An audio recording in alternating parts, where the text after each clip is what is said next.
Continuing in our studies in Philippians chapter 2, and if our brother Ravi could read from verse 12 to verse number 17. మనము ఫిలిప్పీ పత్రికలో ధ్యానాలు చేస్తా ఉన్నాము. అది ప్రత్యేకంగా 2వ అధ్యాయంలో మనం ధ్యానిస్తా ఉన్నాము. ఈ దినాన ఫిలిప్పీలకు రాసిన పత్రిక 2వ అధ్యాయం 12 నుండి 17 వరకు నేను చదువుతున్నాను. దయచేసి మీరు అందరూ కూడా దేవుని వాక్యం చూడాలని మనవి చేస్తా ఉన్నాను. కాగా నా ప్రియులారా, మీరు ఎల్లప్పుడూ విధేయులు ఉన్న ప్రకారము నా ఎదుట ఉన్నప్పుడు మాత్రమే కాక మరి ఎక్కువగా నేను మీతో లేని ఈ కాలమందును భయముతోను వణుకుతోను మీ సొంత రక్షణను కొనసాగించుకొనుడి.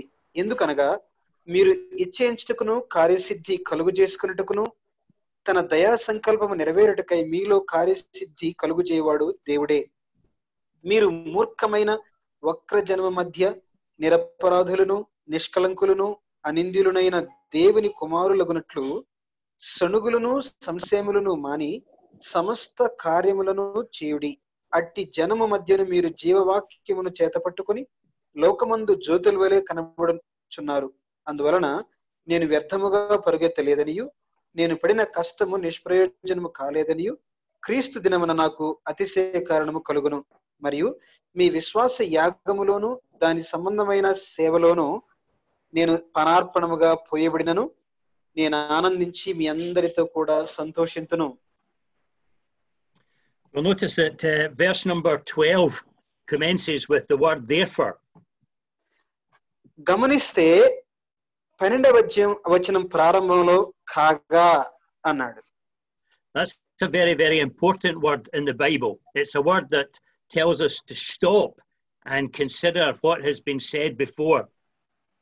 బైబిల్లో చాలా ప్రాముఖ్యమైనటువంటి పదము కాగా అనే మాట ప్రియులారా. ఎందుకంటే మరి ముందున్నటువంటి సంగతిని కలుపుకొని అర్థం చేసుకోవాలని ఆ విషయాన్ని ఆ భావనను కాగా అనే మాట మనకు తెలియజేస్తా ఉంది. And we not only need to consider what has gone on before, but we need to respond to what has gone before. ఈ పారాగ్రాఫ్ కి ముందు ఏం జరిగిందో దాన్ని మనం గ్రహించి దానితో కలుపుకొని కింద వచనాల్ని ధ్యానించబద్దులుగా ఉన్నామనే సత్యాన్ని ఈ మాట తెలియజేస్తా ఉంది. And so Paul is commencing this new section in chapter 2 by the word therefore, and he's asking us to consider the previous verses, and then he's wanting to underline our response to that. పౌలు గారు మరి 12వ వచనం నుండి మరొక అంశాన్ని ప్రారంభిస్తూ ఆ ప్రారంభానికి ముందుగా కాగా అని చెప్తూ పైన చెప్పబడిన విషయాలని పరిగణలోకి తీసుకొని కింద నేను చెప్పబోయే కొత్త అంశాన్ని తలంపులను మీరు ధ్యానించండి ఆలోచించండి అని మనకి రాస్తా ఉన్నాడు. And we find the response that Paul is looking for in the middle of verse 12. We have to work out our own salvation. 12వ వచనం మధ్యలో మనం గమనిస్తే అక్కడ ఏమి చూస్తాము అంటే ఏమన్నాడు చూడండి, భయముతోను వణుకుతోను మీ సొంత రక్షణను కొనసాగించుకొనుడి అంటున్నాడు. And that's what we want to consider for the next few minutes. ఆ మాటను రాబోయే కొన్ని నిమిషాలు మనము ధ్యానిస్తాం పిల్లరా. There are five points that I want to look at today. 5 అంశాలు లేక 5 పాయింట్లుగా మనం 5 భాగాలుగా ఈ వర్తమానాన్ని మనము ఆలోచించాలి. First of all, Paul's appeal to work out their own salvation in verse 12. మొదటిగా వారి సొంత రక్షణను కొనసాగించుకోవాలని పౌలు వారిని ఫిలిప్పీ విశ్వాసులను అభ్యర్థిస్తున్నట్లుగా మనం చూస్తాం. Secondly, the attitude with which they should respond to Paul's appeal, which is also verse 12. 12వ వచనంలోనే ఎటువంటి వైఖరితో పౌలు యొక్క అభ్యర్థనను వారు అంగీకరించాలి లేక నెరవేర్చాలనే మాట కూడా 12వ వచనంలోనే చూస్తాం. The third point is the resources that we have to carry out that appeal, and that is verse 13. 13వ వచనంలో పౌలు అభ్యర్థనను కొనసాగించడానికి ఏ విధమైనటువంటి వనరులు దేవుడు మనకి ఇస్తున్నాడో కూడా 13వ వచనంలో ఆ సొంత రక్షణను కొనసాగించుకోవడానికి మరి ఫిలిప్పీ పత్రిక 2వ అధ్యాయం 13వ వచనంలో మనం చూడగలం. And fourthly, the impact on others of our being obedient to that appeal.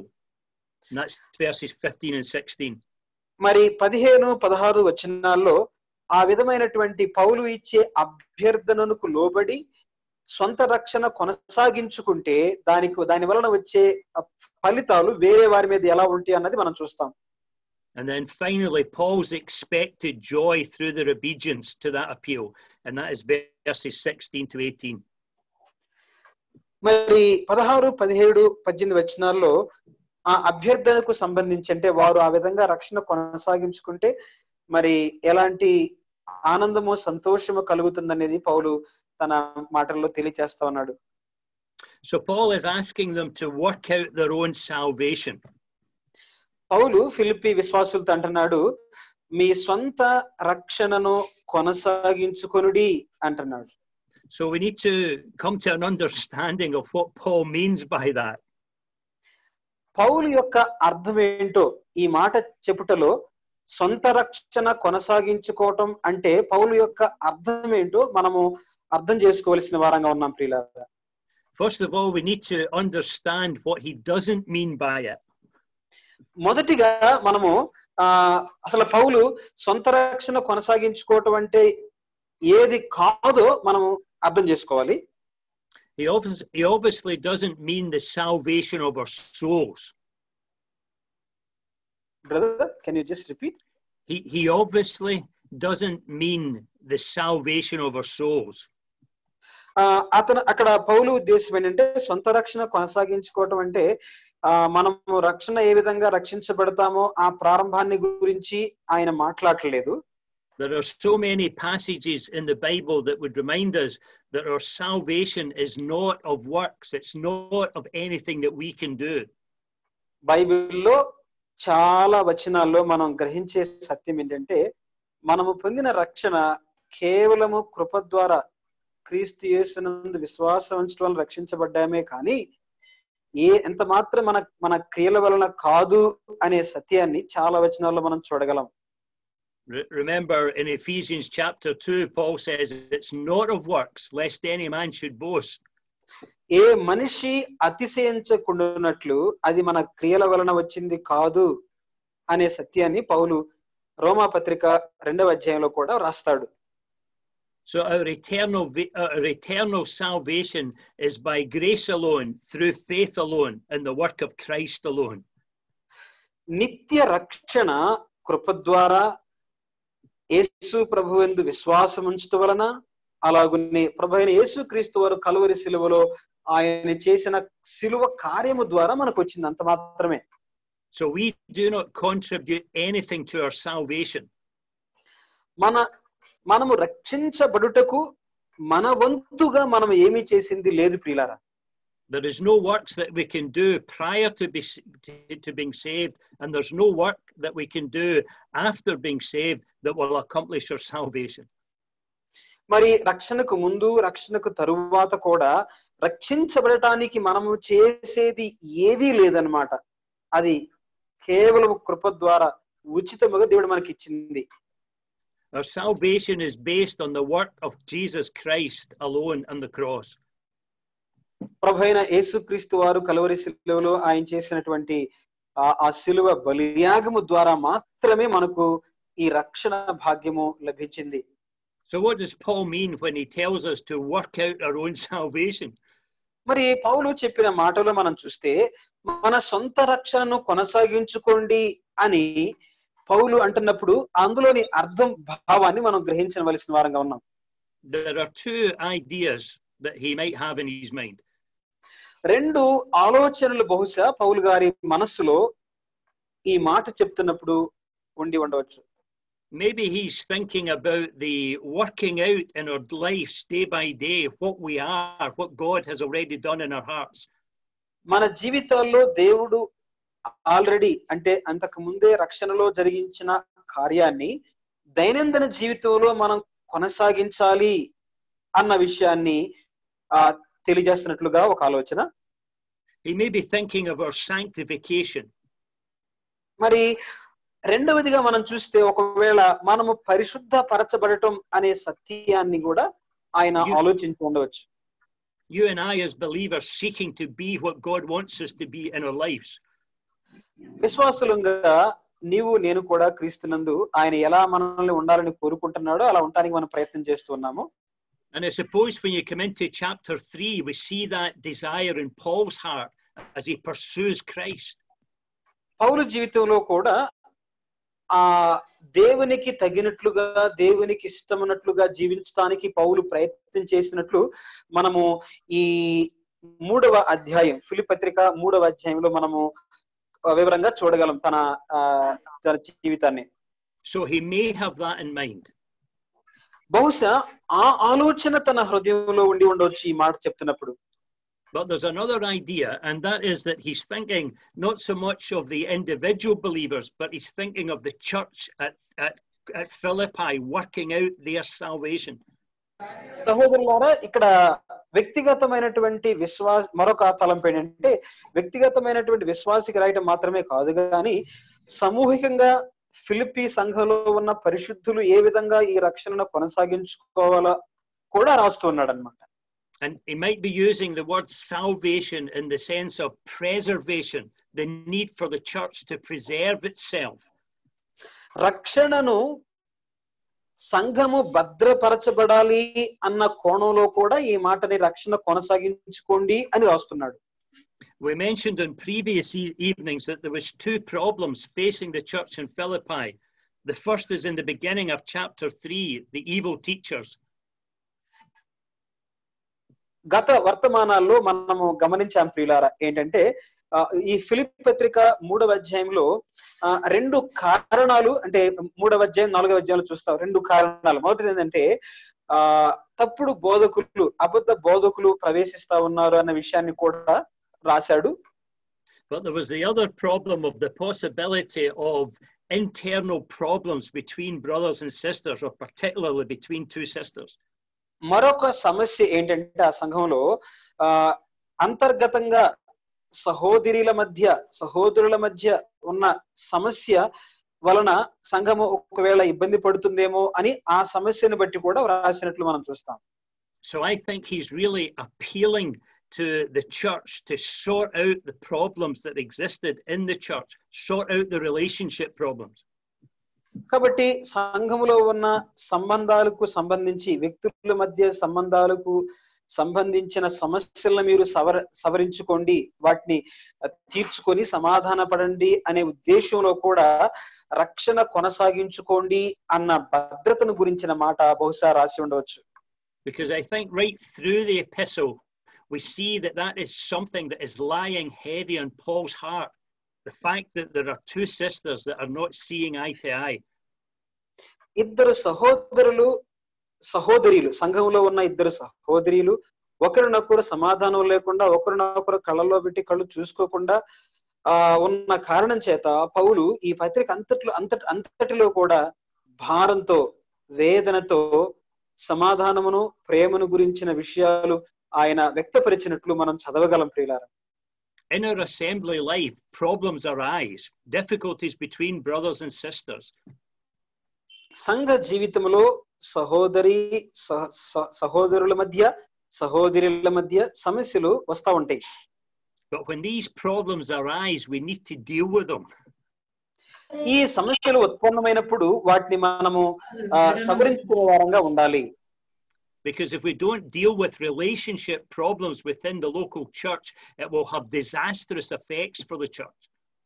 సంఘములో వ్యక్తుల మధ్య ఉన్న భేదాలు సమస్యలను సవరించుకోకపోతే చాలా విపత్కర పరిస్థితులు సంఘ జీవితంలో జరుగుతాయి.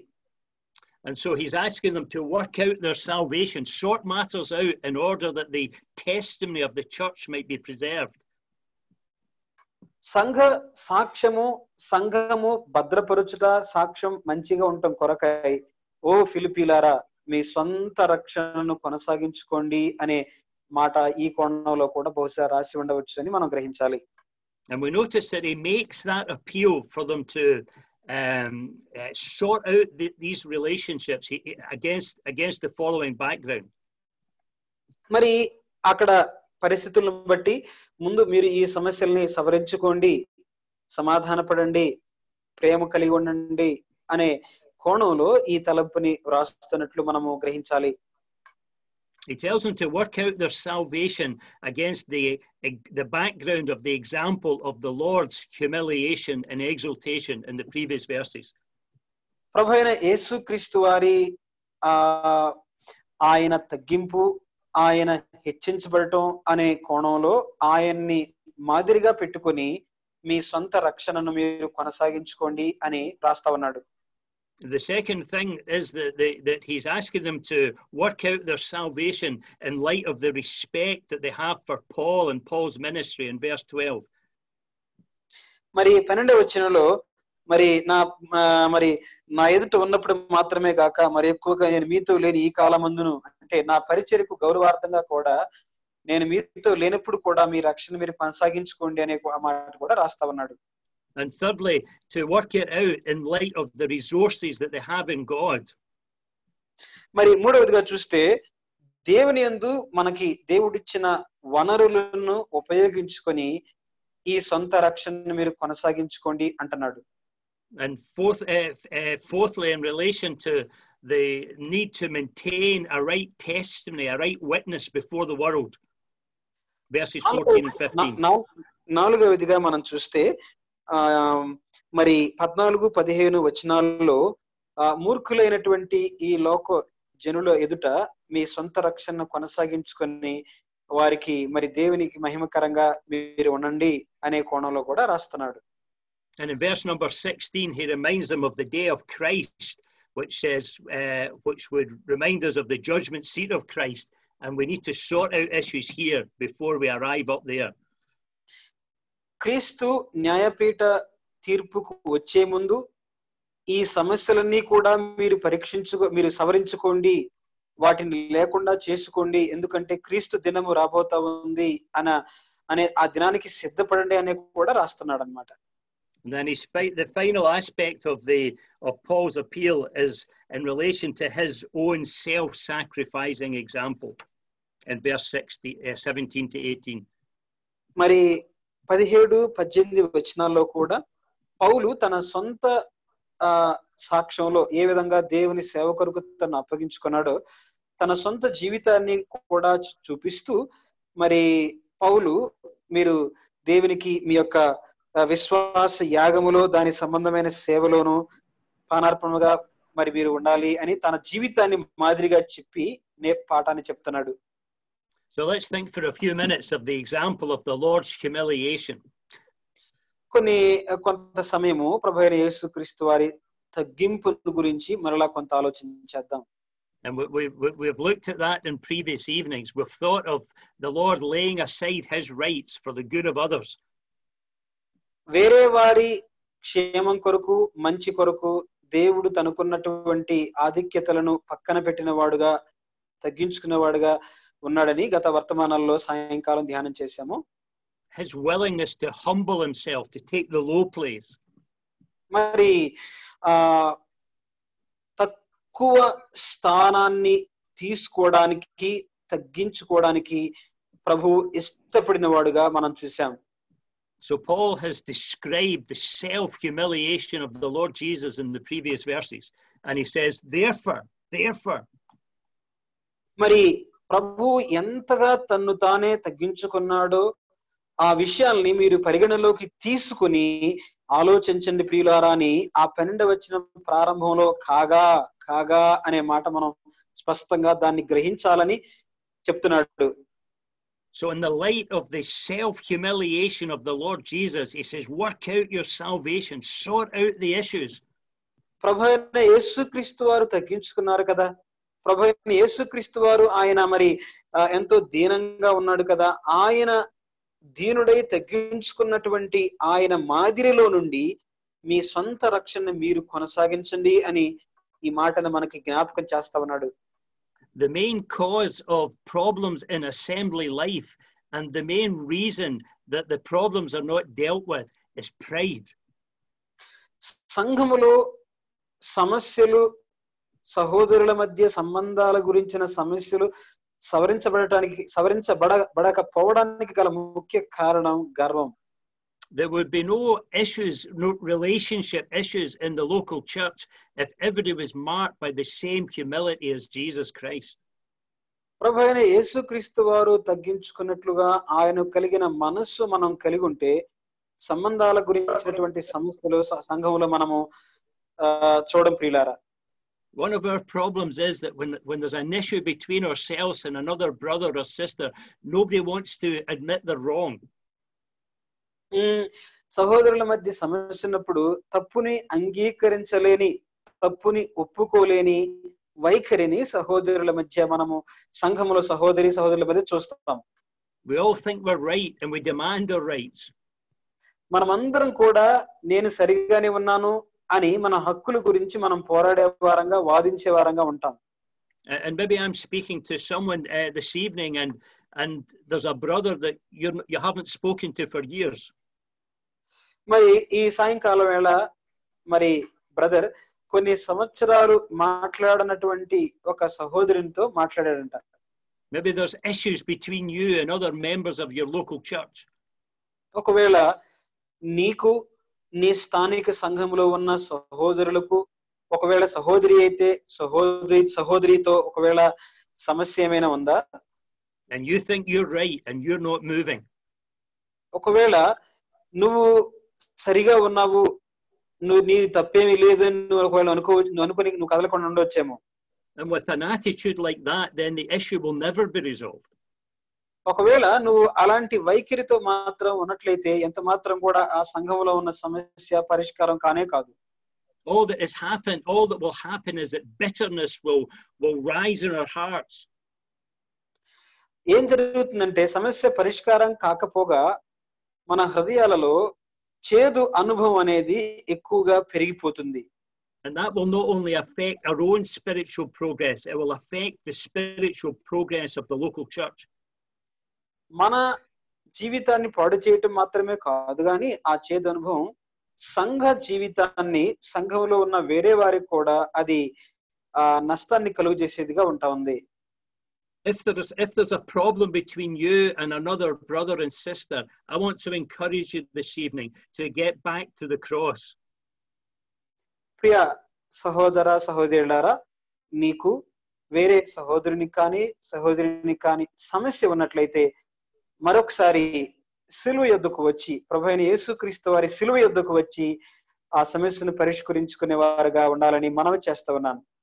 And sit at the foot of the cross and ponder the sufferings of the Lord Jesus until your heart is melted. ప్రభువైన యేసుక్రీస్తు వారి సిలువ యొద్ద కూర్చొని ఆయన హృదయాన్ని, ఆయన మనస్సు ఆ గురించి ఆలోచించి మన హృదయాన్ని విరిగిపోయేదిగా, కరిగిపోయేదిగా మనము ఆయనలో నుండి, ఆయన మాదిరిలో నుండి మనము సరి చేసుకునే వారంగా ఉండాలి ప్రియులారా.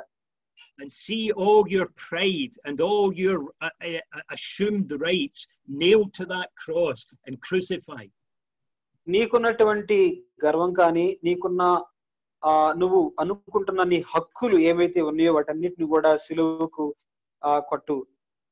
And rise from the foot of the cross and put things right with your brother or sister. సిలువ పాదముల చెంత నుండి లేచి వెళ్ళి నీ సహోదరితో సమాధానపడు. We cannot persist in a state of disunity with our brothers and sisters in the light of Calvary. Calvary సిలువ వెలుగులో ఎంత మాత్రము కూడా సహోదరితో గాని సహోదరునితో గాని మనము ఆ భేదములో కొనసాగడానికి వీలు లేదు ప్రియులారా. So Paul says to the church at Philippi, therefore, in the light of the humiliation of the Lord Jesus, taking him to the very depths of Calvary's suffering, in the light of that, work out your own salvation. మరి పౌలు గారు కాగా నా ప్రియులారా అనే మాట చెప్తున్నప్పుడు ఫిలిప్పీ పత్రిక 2వ అధ్యాయం 12వ వచనంలో ఆ ప్రభువైన యేసుక్రీస్తు వారి సిలువ కార్యాన్ని, ఆయన తగ్గింపు యొక్క వెలుగులో మీ సొంత రక్షణను కొనసాగించుకొని మీకున్న సమస్యలు, సంబంధాలకు వచ్చిన సమస్యలను పరిష్కరించుకోండి అని బతిమాలుతున్నాడు. Sort out your problems. Don't allow them to fester. మీ సమస్యల్ని పరిష్కరించుకోండి గాని అవి మిమ్మల్ని బాధించేవిగా, మిమ్మల్ని ఒత్తేవిగా, మిమ్మల్ని నలిపివేసేవిగా ఉండనీయకండి అంటున్నాడు. But he appeals to them not only in the light of the humiliation of the Lord Jesus, but he appeals to them in light of the respect that they had for Paul himself.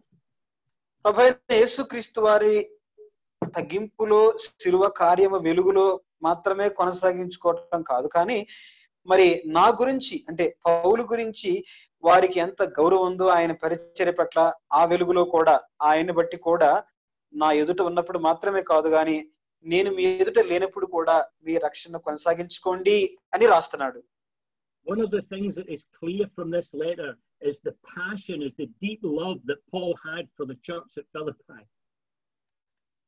ఈ వచనాల్లో ప్రియులారా మనం ఆలోచిస్తే శ్రేష్టమైనటువంటి మరొక సంగతి ఏంటంటే ఫిలిప్పి సంఘ పరిశుద్ధుల ఎడల, సంఘం ఎడల మరి ఆయనకున్నటువంటి లోతైన ప్రేమ, ఆశ ఎట్లా ఉందో చూడండి. Notice how he refers to it in verse number 12. Therefore, my beloved. మరి మనం చూస్తే చూడండి, మొదటి అధ్యాయం 12వ వచనం చూడండి, సహోదరులారా అని అక్కడ వారిని ఇంగ్లీష్ లో అయితే మై బిలవడ్ అన్నాడు, కానీ ఇక్కడ 12వ వచనంలో సహోదరులారా అని పిలుస్తున్నాడు వారిని. Remember in chapter 1 in verse 7 he says I have you in my heart.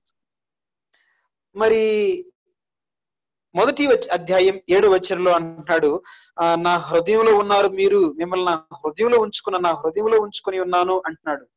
And in verse 8 of chapter 1 it says I long after you all in the tender mercies of Jesus Christ.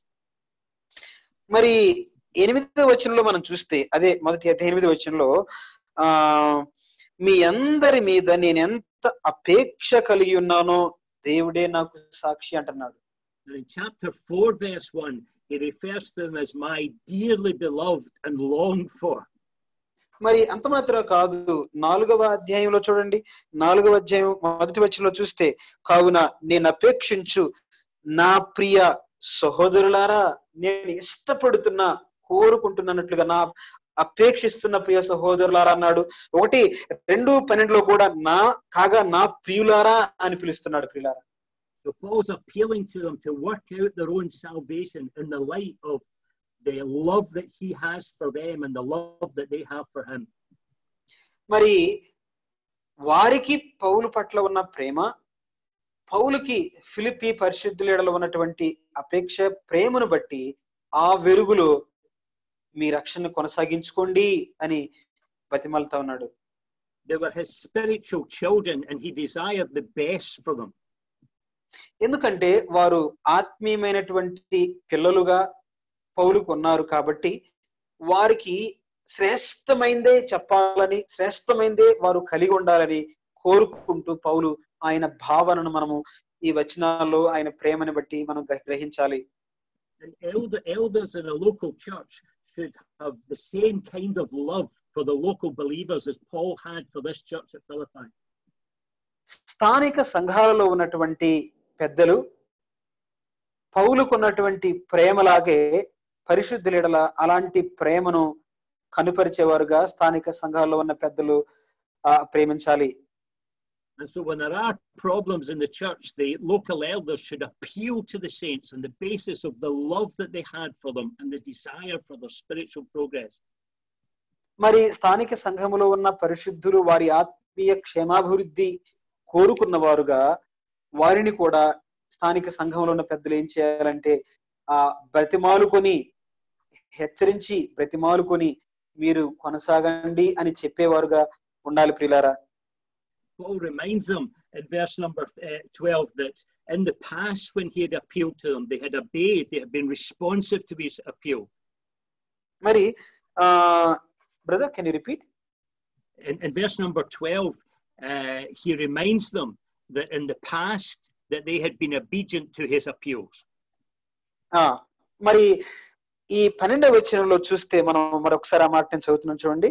నా ఎదుట ఉన్నప్పుడు మాత్రమే గాక మరి ఎక్కువగా నేను మీతో లేని ఈ కాలం ముందునే మాట చెప్తూ పౌలు వారికి ఏం జ్ఞాపకం చేస్తున్నా అంటే, నేను మీ ఎదుట ఉన్నప్పుడు మీరు నాకు విధేయులు ఉన్నారు కదా, ఆ విధేయతను జ్ఞాపకం చేస్తూ విధేయులు అంటున్నాడు. They had not only responded to the gospel that he preached, but subsequent to the preaching of the gospel, they had been baptized and they had met together as a local church and they had been grounded in the faith. They'd responded to him. నేను మీకు అంటే పౌలు వారికి సువార్త చెప్పినప్పుడు సువార్తకు లోబడ్డారు, బాప్తిస్మము పొందారు, దేవుని సంఘంలో చేర్చబడ్డారు. ఆ విధేయతలను జ్ఞాపకం చేస్తూ మీరు ఏ విధంగా నాకు విధేయత చూపారో, ఏ విధంగా మరి నేను మీ ఎదుట ఉన్నప్పుడు మీరు ఈ విధంగా నమ్ముకొని బాప్తిస్మం తీసుకుని సంఘంలో చేర్చబడ్డారో ఆ మాటలన్నీ కూడా జ్ఞాపకం చేస్తున్నట్లు మనం ఈ వచనంలో చూస్తాం ప్రియులారా. So he's saying, as you've obeyed in the past, I just desire that you would obey again. మరి గతంలో మీరు నాకు విధేయత చూపారు కాబట్టి ఇప్పుడు కూడా నేను మీ ఎదుట లేనప్పుడు విధేయులై ఉండండి అని బ్రతిమాలుతున్నట్లు లేక వారిని హెచ్చరిస్తున్నట్లు మనం చూస్తాం. I wonder if we always obey. నేను నమ్ముతా ఉన్నాను మనందరం కూడా విధేయులు అయ్యామని, విధేయత చూపిస్తామని. I often think if I had just put into practice everything I had been taught, I would be a far better Christian than I am today. మరి ప్రియులారా, వాస్తవంగా మనము నేర్చుకున్న వాటన్నిటినీ కూడా నిజంగా విధేయులైతే, నిజంగా లోబడితే ఇప్పుడున్న క్రైస్తవ జీవిత మన అంటే అనుభవానికి స్థాయి కంటే ఇంకా చాలా ఉన్నతమైనటువంటి స్థితి కలిగి ఉండేవారేమో. Sadly, there is so much disobedience in my life. అంటే నా జీవితంలో ఇంకా చాలా అవిధేయత ఉంది, నా జీవితంలో ఇంకా లోబడని మనసు ప్రవర్తన ఉంది. But here was a church that had been obedient to the teaching of the apostle. కానీ ఇక్కడ మనం చూస్తే పౌలు బోధకు విధేయులైన సంఘాన్ని, విధేయత కలిగిన సంఘాన్ని మనం ఇక్కడ గమనిస్తాం ప్రియులారా. They had faithfully responded to the commands of God. దేవుని ఆజ్ఞలకు విశ్వాసంతో లోబడినటువంటి విశ్వాసులుగా వీరున్నారు. That's what God wants us. God wants us just to faithfully and humbly respond to his teaching through his servants.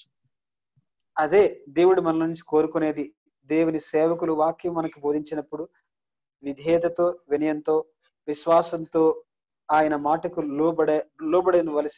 లోబడవలసిన వారంగా మనం ఉన్నాము. And Paul saying, I'm exhorting you to work out your salvation because I love you. పౌలు అంటున్నాడు, నేను మిమ్మల్ని ఎంతో ప్రేమిస్తున్నాను ప్రియులారా, మీ రక్షణను మీరు కొనసాగించుకోండి అంటున్నాడు. And I thank God tonight for brothers who out of love for me warned me and instructed me and encouraged me in my faith. మరి నా విశ్వాసాన్ని బట్టి నన్ను హెచ్చరించిన వారిని, ప్రోత్సహించిన వారిని, సరిచేసిన వారిని బట్టి నేను దేవుని ఎంతగానో స్తుతిస్తా ఉన్నాను.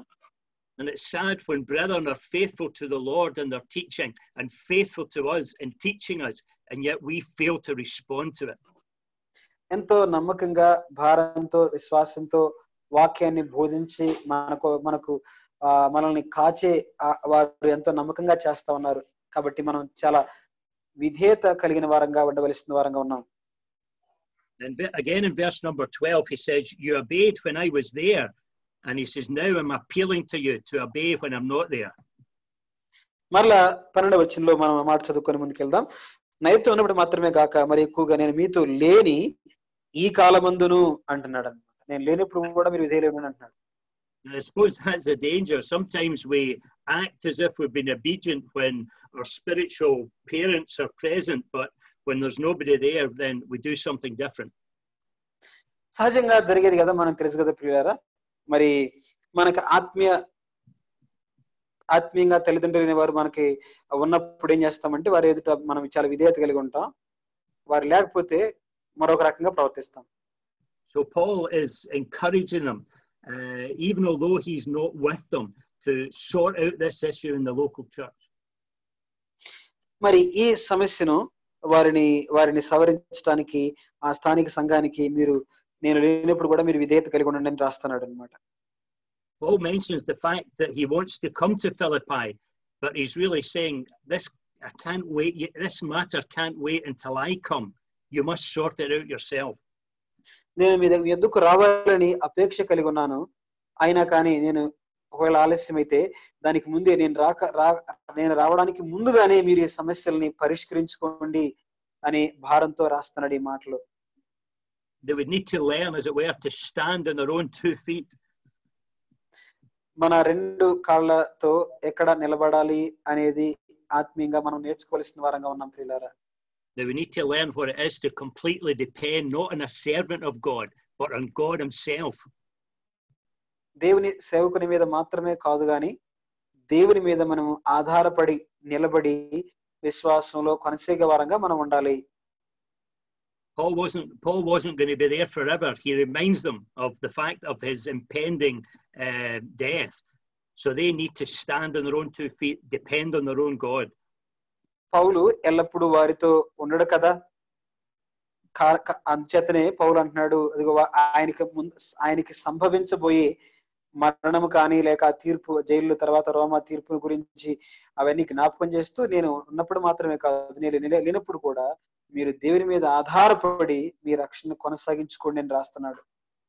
Brothers and sisters, it's good when we have godly men and women who are an encouragement and a help to us in our Christian walk, but we need to learn to live it out on our own.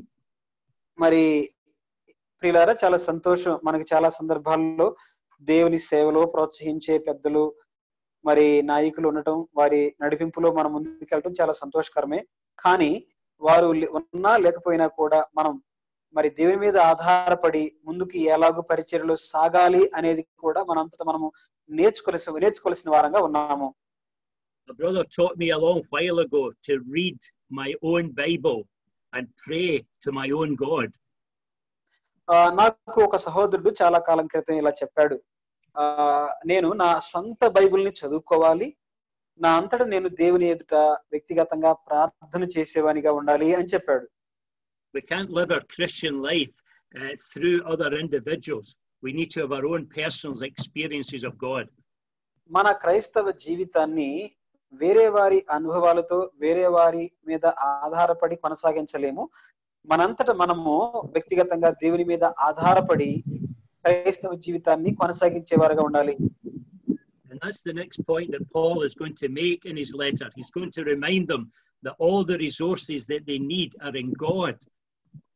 మరి తర్వాత మనం 3వ point ని మనం చూస్తే, ఈ విధంగా రక్షణ కొనసాగించుకోవడానికి మనకి ఎలాంటి వనరులు, వసతులు దేవునిలో మనకు ఉన్నాయో జ్ఞాపకం చేస్తున్నాడు 13వ వచనంలో, 2:13 ఫిలిప్పీ పత్రిక. So whether Paul is there or not there, God is always there. పౌలు ఒకవేళ ఉన్నా వారితో లేకపోయినా మరి దేవుడు మాత్రం ఎప్పుడు ఉన్నాడు వారితో. And he reminds them at the end of verse 12 that as they work out their salvation, it's to be with fear and trembling. 12వ వచనం చివరి భాగంలో ఏం చెప్తున్నాడు చూడండి, భయముతోను వణుకుతోను మీ సొంత రక్షణను కొనసాగించుకోండి అంటున్నాడు. In a sense of awe at God and a healthy fear of offending God.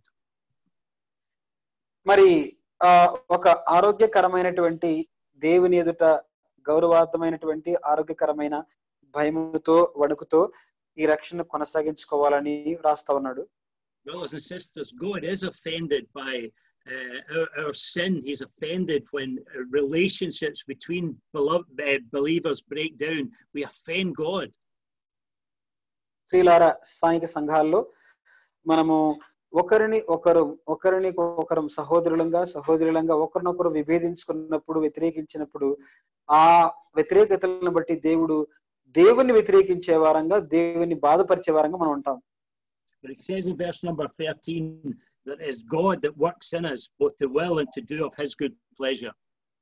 13వ వచనంలో మనం చూస్తే ఆ వచనాన్ని చూడండి ప్రియులారా, మరి ఎందుకనగా మీరు హెచ్చించుటకును కార్యసిద్ధి కలుగు చేసుకున్నట్టుకును తన దయా సంకల్పం నెరవేరుటకై మీలో కార్యసిద్ధి కలుగు చేయవాడు దేవుడే అంటున్నాడు. So although he tells them to work it out, he says really it's God that's working it in.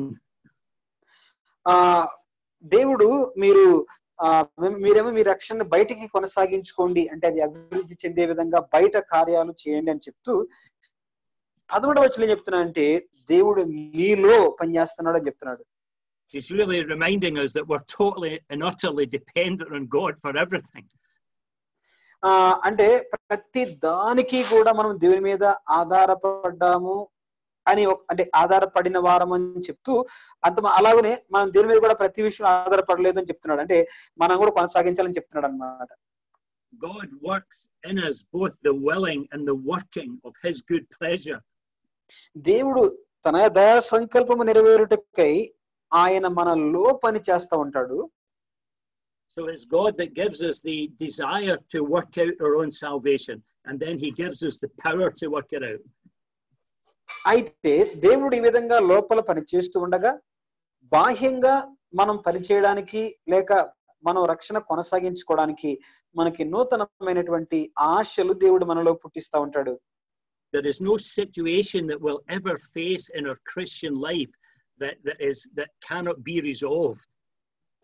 క్రైస్తవ జీవితంలో సవరించుకోలేని సమాధానపరచుకోలేని ఎంత క్లిష్టమైన సమస్య కూడా ఉండనే ఉండదు.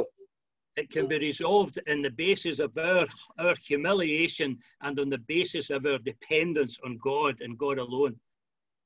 ప్రభువైన యేసుక్రీస్తు వారి తగ్గింపు, ఆయన ఆధారంగా చేసుకొని ఆయన తగ్గింపు వెలుగులో తప్పకుండా మనము ఎంత క్లిష్టమైన సమస్య అయినా పరిష్కారం చేసుకోవచ్చు. But then in the next verse he reminds them of the importance of maintaining a good testimony in the world. తర్వాత వచనంలో చూద్దాం చూడండి. లోకంలో కూడా మీరు మూర్ఖులైన వక్రజనం మధ్య మరి మంచి సాక్ష్యాన్ని మీరు కాపాడుకోనండి అనే విషయాల్ని రాస్తున్నాడు 14-15లో. He reminds them the type of world that they were living in verse 15, a crooked and perverse generation. చూడండి ఎలాంటి జనుల మధ్య నివసిస్తున్నామో ఇక్కడ ఆ మాటలు చెప్తున్నాడు. మీరు మూర్ఖమైన వక్రజనం మధ్య అంటున్నాడు. And that's the same type of world that we live in.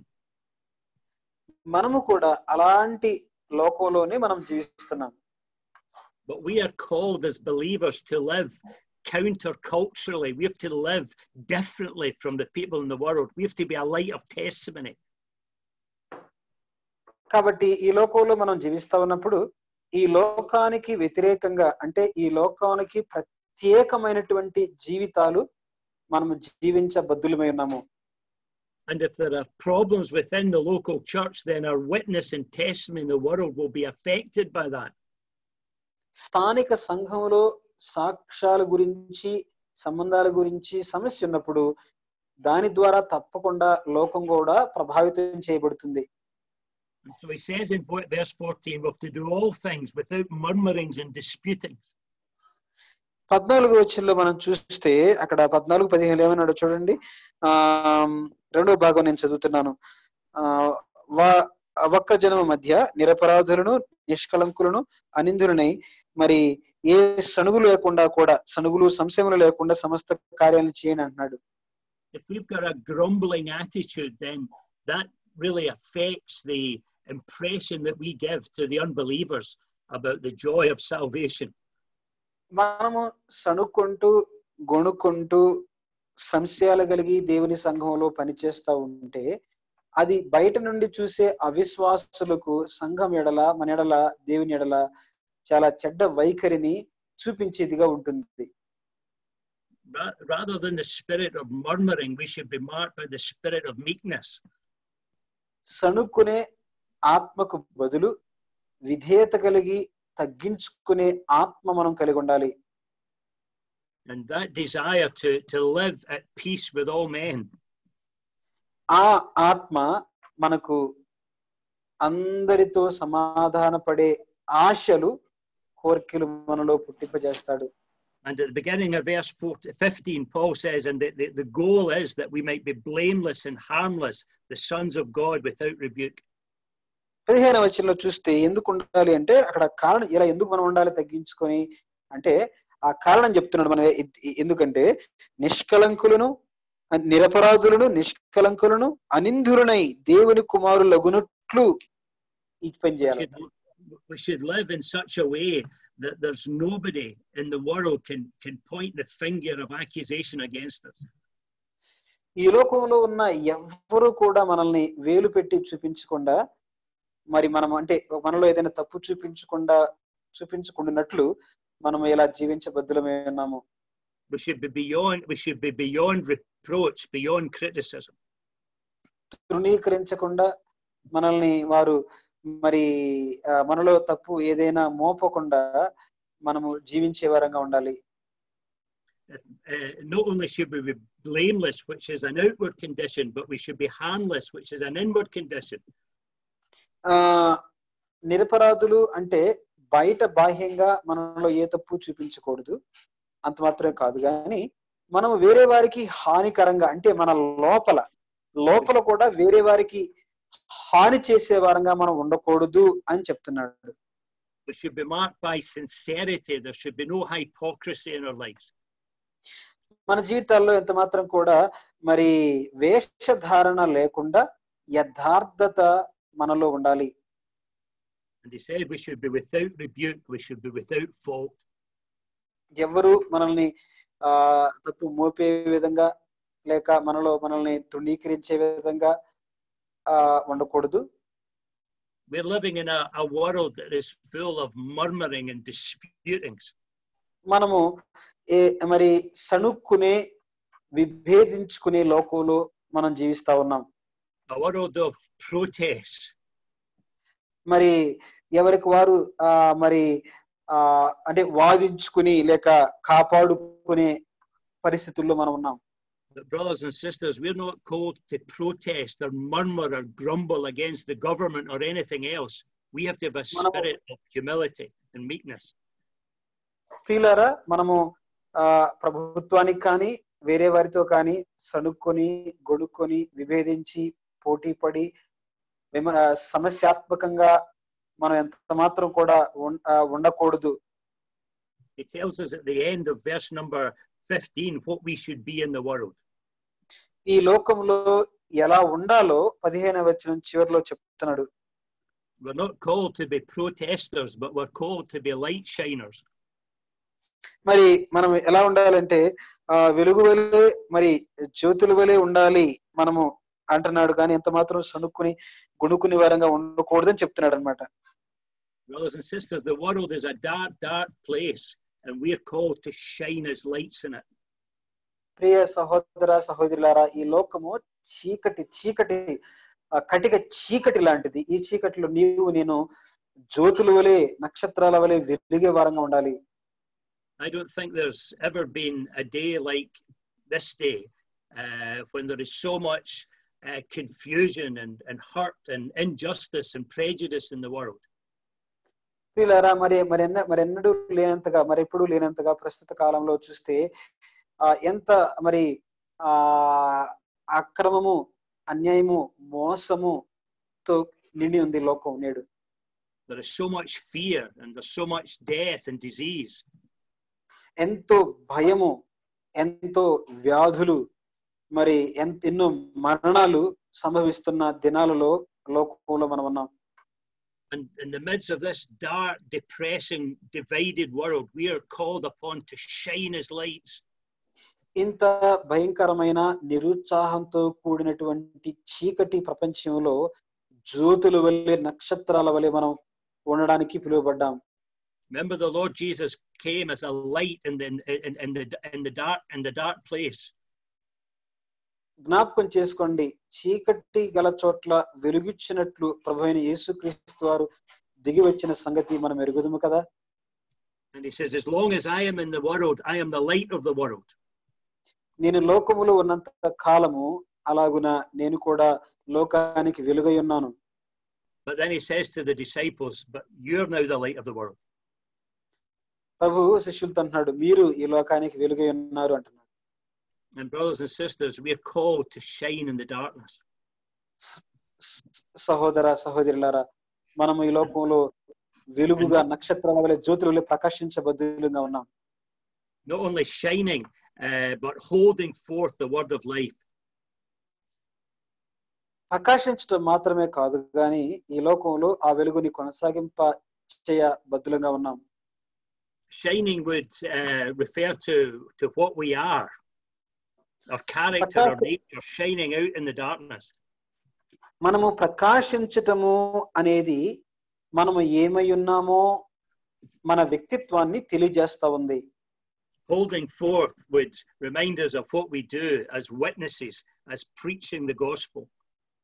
రెండవదిగా ఆ వెలుగుని కొనసాగించటం అనేది మనము దేవుని కొరకు ఏమి చేస్తున్నామో, ఏ సేవ చేస్తున్నామో, ఎలా స్వార్థ ప్రకటిస్తున్నామో అది మనము చేసే పనిని సేవను సూచించేదిగా ఉంది, కొనసాగింపజేసేది.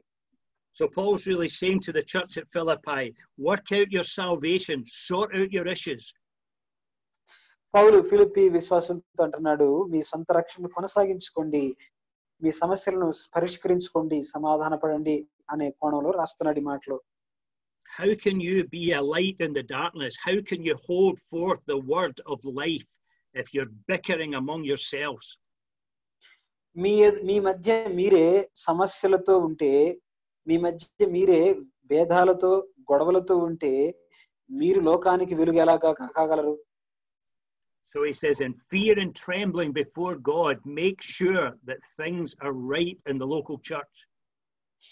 దేవుని ఎదుట భయముతో వణుకుతో స్థానిక సంఘాల్లో సమస్యలను సవరించుకోండి, సమస్యలు లేకుండా చూసుకోండి, సొంత రక్షణ కొనసాగించండి అని రాస్తున్నాడు. And that things are right between all your brothers and sisters. మీ ప్రియ సహోదర సహోదరులారా, మీ మధ్య కార్యాలు, సంగతులు, పరిస్థితులు సరిగా ఉండాలి. And my prayer tonight is if there's brothers and sisters here that have fallen out with another brother and sister, that God would put it in your heart to sort it out, and he'll give you the resources to sort it out even tonight. ప్రియ సహోదర సహోదరుల, ఒకవేళ మీలో సహోదరుల మధ్య ఏదైనా సమస్య, విభేదం, అసమాధానం ఉన్నట్లయితే ఈ రాత్రి వేళ మరి ప్రభు దగ్గర సమాధానపడి వారితో సమాధానపడి వీటిని సవరించుకుంటారని నా ప్రార్థన. Sort it out for his glory and for the benefit of your testimony in the world. ప్రభు మహిమార్థమై అలాగనే లోకంలో మీ సాక్ష్యము కొరకై ఈ పని చేయబద్దులుగా ఉన్నాం. Amen. ఆమేన్. దేవుడి మాటలు మన కొరకై ఆశీర్వదించును గాక.